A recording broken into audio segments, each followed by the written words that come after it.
Ladies and gentlemen, hey, hi, how you doing? Welcome back to the channel. Thank you so much for stopping by. Today we ended up getting our first content update for Black Ops 7. As of today, we've got the Nuketown update, but also over the course of the past few days, we've seen several new updates drop with a handful of different patch notes, bug fixes, gameplay adjustments, things of that nature. So we've actually got quite a bit to go through and break down here today. And by the way, as we are going through the video today, I apologize if I sound a little bit off or if I look like a mess.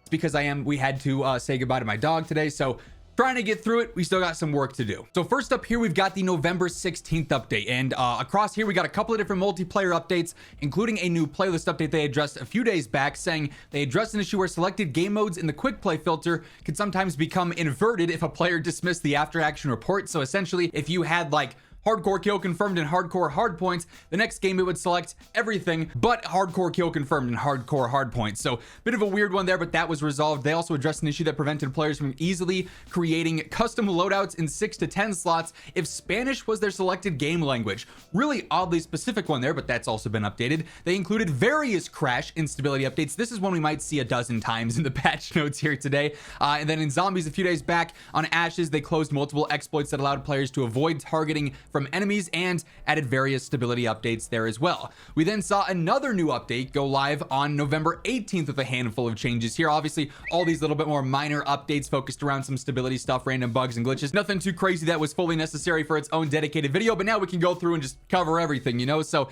in multiplayer with Dark Ops, they addressed an issue that allowed the trip cap challenge to be granted earlier than intended, and they added in even more various crash instability updates. In Zombies here, they addressed an issue that allowed players to increase their health far beyond the intended total with overhealing capabilities. On Quick Revive, they addressed an issue that prevented the equivalent exchange augment from reviving down players. With field upgrades, they addressed an issue that allowed Ether Shroud's after image to persist longer than intended, and also various stability updates. And they also addressed an issue that could prevent players from actually loading into a Zombies match entirely. Pretty important thing there, you know, trying to play Zombies. Step one is kind of loading into the game, so nice to see they've updated that as well. The co-op campaign with Endgame and whatnot also got some updates here. Just an issue that allowed some events to lose their progress when players left the activity area. And with stability, they addressed an issue that could lead to players becoming stuck on a persistent black screen when loading into Endgame, and even more various crash instability updates. Huge news for the crashes here today, for sure, for the very ambiguous crashes.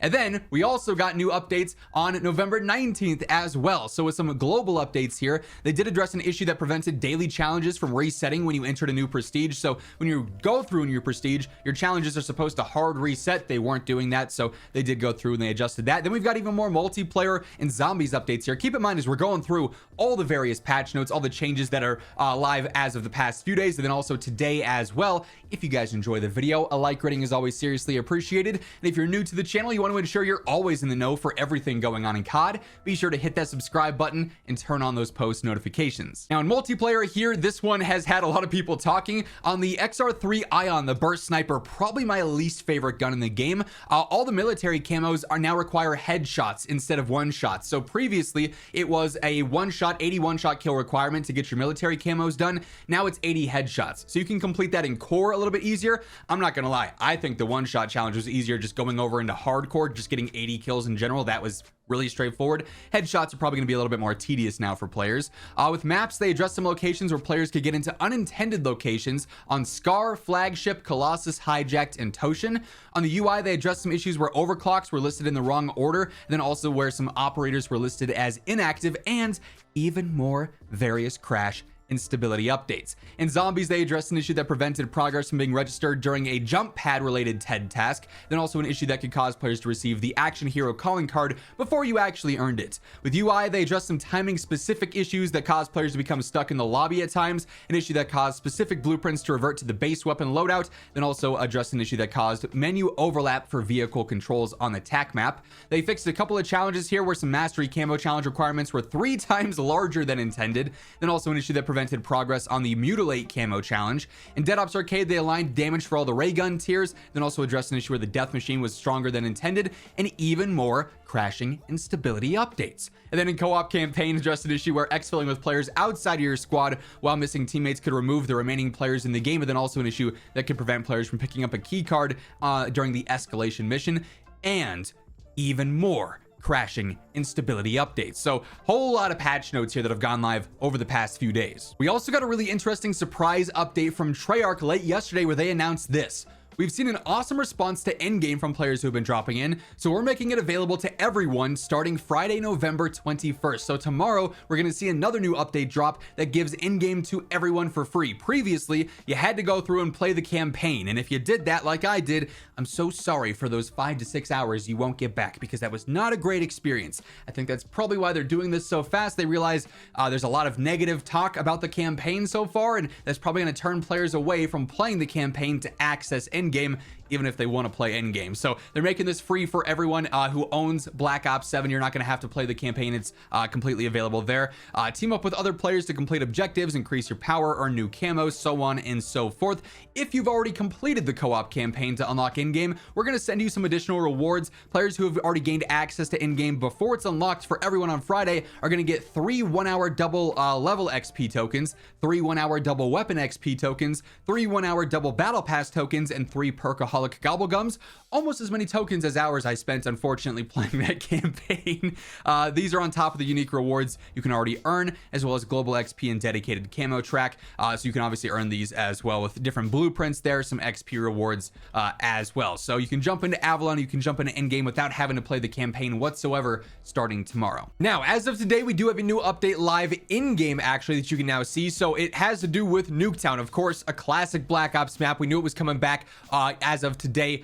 Kind of crazy that Nuketown's already back just a week after, not even after the game launched, right? But now, as you can see, if you go into the Find a Match, the search feature here in multiplayer, it's actually a featured playlist, Nuketown 24/7, Nuketown all day, all night, featuring TDM, kill confirmed, domination, and hardpoints. Then there's also just skirmish 20v20 and then gunfight for the featured playlist right now. There's also the standard mosh pit if you want to play with skill-based matchmaking enabled. Go for it, but that doesn't have any Nuketown specific playlists there. Also, for what it's worth, in quick play here as well, you can filter this with core. The standard stuff is there because Nuketown 24/7, the featured playlist, already is there for core. But then in hardcore, you can feature Nuketown 24/7 just as its own thing if you're interested in that. You can just straight up set that up as well if you're going for camos, which is exactly what I'll be doing most of the day now for sure. Alongside that, we also have a new surprise over in the events tab here, as there's a countdown until tomorrow with a new double XP event starting. Now, they don't specify if this is going to be double rank, double weapon, double what, but presumably it's going to be all of the above here. That looks like it's going to be kicking off at 10 a.m. Pacific tomorrow, and that's also presumably when Endgame will open up and become available for anybody who wants to play it, so long as you own Black Ops 7 there. So first content update of Black Ops 7 is now officially out. I will note, for what it's worth, it seems like, at least as of right now, like I'm recording this literally this second that Nuketown dropped, I'm already seeing that people can't, one, use this in private match. You can't play it in private match yet. That'll probably come in the next few days. Then also, currently, the mannequin Easter egg isn't functioning because you can't actually take out the heads or the arms of the mannequins like in the previous Easter egg. So they might be just turning that off for now so people can just play Nuketown, and then maybe in the coming days or something, they'll end up, adding that feature in so you can complete the Nuketown Easter egg that way. But yeah, that being said, that's gonna wrap things up. That is everything that ended up changing in the new updates for Black Ops 7. If you guys enjoyed the video, do me a favor, drop a like on it. It's always seriously appreciated. And if you're new here, hit that subscribe button on your way out so you can guarantee you're in the know for everything going on in COD. But once again, thank you so much for tuning in, and until next time, take it easy, have an awesome rest of your day, and I'll catch you later. Peace out.